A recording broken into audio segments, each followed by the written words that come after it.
Hello, I'm the Doctor.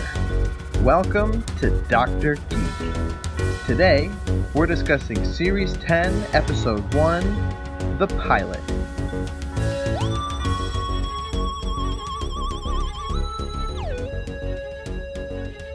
This episode, and by extension this series, begins with 10 seconds of relative silence, a first for the franchise. After nothing but the ticking of a clock, Nardole opens the door and we get our first view of Pearl Mackie as the new companion Bill Potts. Nardole's arms make machine noises and his legs sound like they need some greasing. They're really playing up the fact that he's a robot here to explain how a character that was essentially murdered over a year ago has come back good as new. Thankfully, the robot hints go away pretty quickly after this initial scene. The office has the Tardis occupying its corner, and there are photos on the desk of River Song and the TARDIS's first companion and granddaughter, Susan.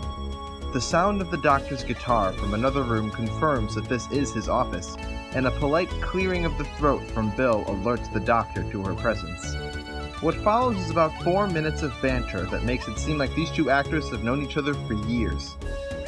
The best companions compliment their doctors, and Pearl bounces around Capaldi effortlessly as they trade quips. The Doctor wants to know why Bill keeps coming to his lectures, and Bill goes through a rather long story about a girl she likes to try and get out of telling him that she really just likes his lectures a lot, like everyone does. No one knows how long the Doctor has been lecturing at the university, but the guesses range from 50 to over 70 years. And his topics of study vary from physics to poetry. The Doctor tells Bill he singled her out because normally when someone doesn't know something, they frown, but she smiles, and he likes that about her.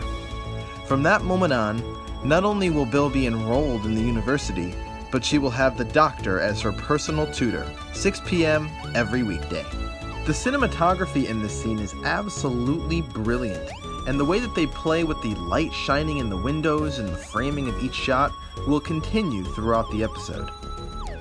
We next get a view of one of the Doctor's lectures, this one on the subject of time, and it's easy to see why his lectures have become so captivating. He ends his talk with his core message: time and relative dimension in space. It means life. We also get glimpses of Bill's life at the university, serving chips in the mess hall and flirting with the girls. That night, Bill goes out to a club and shares a moment with a star-eyed girl, but more on that later. The next day, Bill follows the Doctor and Nardole through a large door into a dungeon that's below the university and overhears them talking about her. Nardole asks the Doctor what he's teaching her. Everything, he replies. They hear a noise and the Doctor asks Nardole what he set the security on the door to. He answers, friends only. This satisfies the Doctor's curiosity, but Bill takes this as her cue to leave. And after making her escape, she runs into the star-eyed girl from the night before, who initially reacts very coldly to Bill's advances, but, upon prodding, asks Bill to come with her. There's something she wants to show her. Now, this part is one of the stranger parts of the episode. I understand that Bill has a crush on this girl, but other than the fact that her eye looks like a star, she really has no redeeming qualities whatsoever. She has no personality, and when she speaks, it's always pretty negative. I get that they're trying to portray this girl as a depressed person, but it comes across more like she's evil, in a way that it ultimately turns out that she's not. I find it a little distracting and ultimately think that they could have written her a little bit better. Heather, as it turns out her name is, doesn't really feel like she fits anywhere. Everywhere I go, I just want to leave, she says. Can I come? asks Bill, always the flirt. Maybe, replies Heather, walking away. Heather has been obsessed with staring into a puddle in the parking lot that's been there day after day, although it hasn't rained in over a week.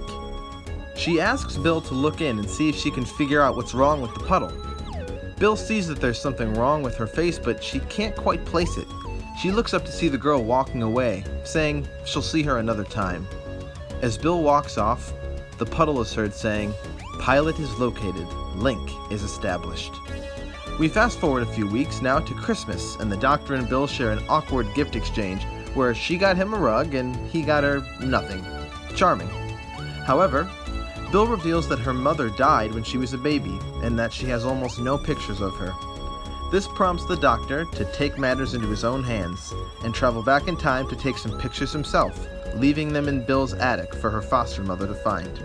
This predictably moves Bill immensely, and I have to say that the moment really touched me as well, as we see how much this really means to Bill after not really connecting with her mother for so much of her life. However, in the background of one of the photos, she sees a familiar face. Sometime later, Bill returns to the puddle and sees Heather again. Heather asks Bill to come around the fence, but Bill is afraid that she'll be gone by the time she arrives.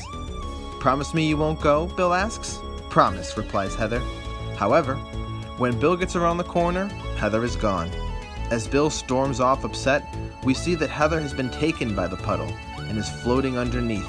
The puddle now says, "Pilot confirmed, pilot engaged." Seeking counsel, Bill goes to speak to the Doctor, describing the puddle and how she can't figure out what makes it so strange.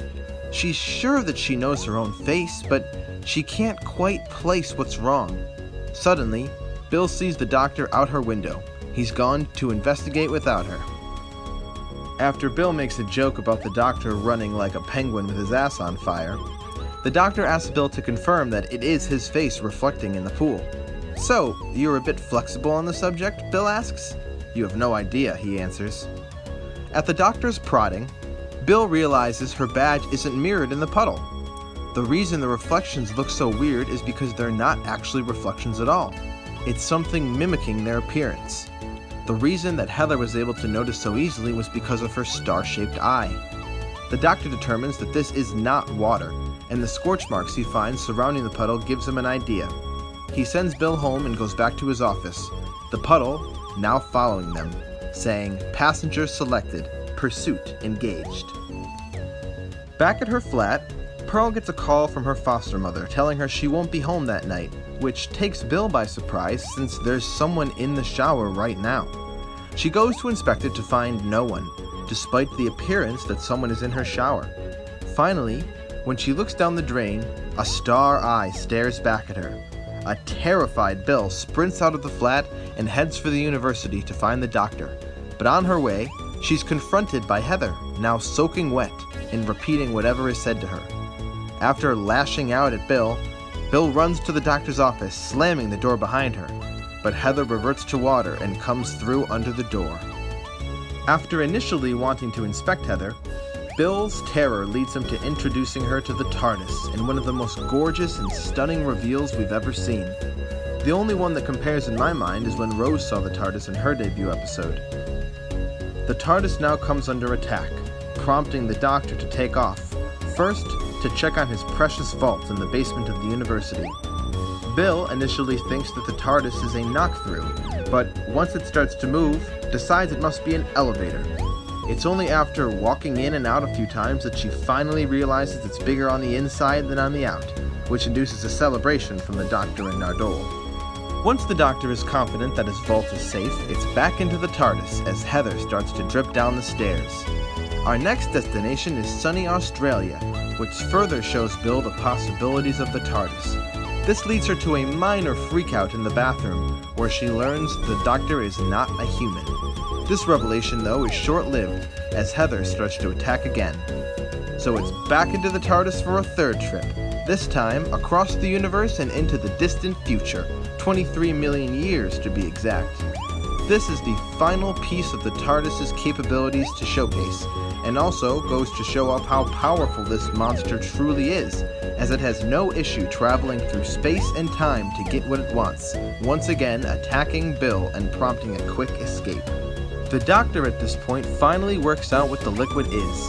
The scorch marks found around the puddle indicate the presence of a spaceship. It leaked the fluid, which is intelligent oil, part of the ship that can become whatever it needs to be. This explanation evokes a skeptical reaction from Bill, and even more so from all of us sitting at home. But we've got to keep moving. Our final destination is back in time to the serial Destiny of the Daleks from 1979. This episode brilliantly used the Daleks Battle with the android race called Movellans to give the Doctor an opportunity to hit the liquid creature with the most powerful fire in the galaxy, a Daleks blaster. While Nardole runs interference with the Fourth Doctor's model of a sonic screwdriver, the Doctor gets a Dalek to identify and attack him, dodging at the last minute to hit Heather. She doesn't seem fazed though and instead attacks the Dalek while the Doctor and Bill run. They reach the end of a corridor and turn around to find themselves face to face with a Dalek, but it doesn't sound how it should. They realize that the liquid monster has become a Dalek now, though it quickly returns to its Heather shape. I guess they just wanted to make the Dalek with a star eye. It's a cool idea, but one that ultimately has no point. The Doctor can't figure out why the monster won't let Bill leave, but then Bill finally realizes it's because she made her promise not to go. Heather is still trying to keep her promise. The Doctor tells Bill that she needs to let Heather go, and Bill tells Heather to forget about her. However, as Heather reaches out her hand, Bill grasps it and begins to merge with the liquid creature as the Doctor urges her to let go and come back. Bill struggles, but ultimately she says goodbye to Heather and releases her hand. Heather melts back into the floor and disappears. Nardole asks Bill if she's okay, to which the Doctor replies she's fine. That's the Doctor for you, never notices the tears, says Nardole. Bill realizes she's crying, but she doesn't think that the tears are hers, implying that Heather was just as sad as she was. Back at the university, Bill is trying to digest everything that's happened to her, doubting that she'll ever forget it. The Doctor says he thinks she will and attempts to wipe her memory, but she stops him and asks him how would he feel if someone tried to do that to him. This begins Clara's theme, which is by far my favorite piece of music from the Moffat era. The Doctor realizes he can't put someone through what he's just been through, and tells Bill to leave the room. Don't speak, don't start, just run, now, go. This scene was really powerful for me. You realize just how much Bill needs the Doctor in her life. You see many times in this episode that she's very unhappy with her family life, and then you see the girl that she's had a crush on for weeks get taken from her in a very cruel way. When she's begging the Doctor to just give her one night with good memories, I really felt like she didn't have a lot of good things to look forward to, and that was something that really surprised me about her character. As Bill leaves, the Doctor talks to his photos of River and Susan, and even the TARDIS, telling them he can't do this anymore. But, sure enough, outside, the Doctor is waiting for Bill with the TARDIS. What changed your mind, she asks. Time, he replies, and relative dimension in space. It means, what the hell? Bill smiles and steps into the TARDIS, starting her adventures with the 12th Doctor. So, overall, I thought this episode was really entertaining, although at times the plot took a backseat to the development of the two main characters. But, seeing as this episode's entire point was to introduce Pearl Mackie as Bill and potentially be an entry point for new watchers, it played its role perfectly. As for what I liked, I said it at the beginning that this episode was absolutely gorgeous. From the set design to the framing of the shots, especially the office scenes, to the use of the light streaming through windows and illuminating the TARDIS, both inside and out, this entire episode was just beautiful and was really a pleasure to watch. Also, obviously, the standout of this episode is the fantastic performance by Pearl Mackie in her TV debut. It's really hard to believe that she hadn't been in any major roles before Doctor Who, because she really owns every scene that she's in, which, for this episode, is every scene. The entire episode revolves around her, and she meets that challenge flawlessly. Her banter with Peter is quick and funny, and she points out things that have never been said about the TARDIS before, like how she asks what happened to the doors to make them so much less impressive than the rest of the TARDIS, or how she immediately asks to use the bathroom upon entering, which the Doctor informs her is just past a macaroon dispenser for those of you making your own maps. Also, the whole TARDIS introduction was just done so well. As I said before, really only being comparable to Rose in the first episode of Series 1. You could tell that Peter was really loving every second of his speech, and that line, "You're always safe in here, and you you always will be, really encapsulates the feeling that everyone gets about the TARDIS. No matter how bad it gets out there, in here, you're safe. Lastly, Nardol's jokes are a very welcome addition to the TARDIS team, and he's almost more of a spectator in this episode to the two leads than a participant in their conversations. As for what I didn't like, really it came down to the monster on this one for me. We got very little explanation as to what the monster even was, really only having the Doctor's best guess as a reference point, and the explanation that he gives is shoddy to say the least. If it's oil that can take any shape, why does it need a person? If it's smart enough to go after people, why was it just sitting in a parking lot for who knows how long? And now that it's free, where will it go? Is it looking for its ship? Why? Does the ship need it? If so, why was it so easy for it to leak in the first place? And why was the ship parked in a parking lot to begin with? All of these questions are just part of the plot holes that we've gotten used to with the Stephen Moffat era, but that doesn't make them any easier to think about. Overall, I give Series 10, Episode 1, the pilot, 7 creepy puddles out of 10. So, that was my review of Series 10, Episode 1. I've been going back to review the first 8 episodes of Series 10, so be sure to like and subscribe for reviews and Doctor Who news every single week, and let me know in the comments what you thought about my review.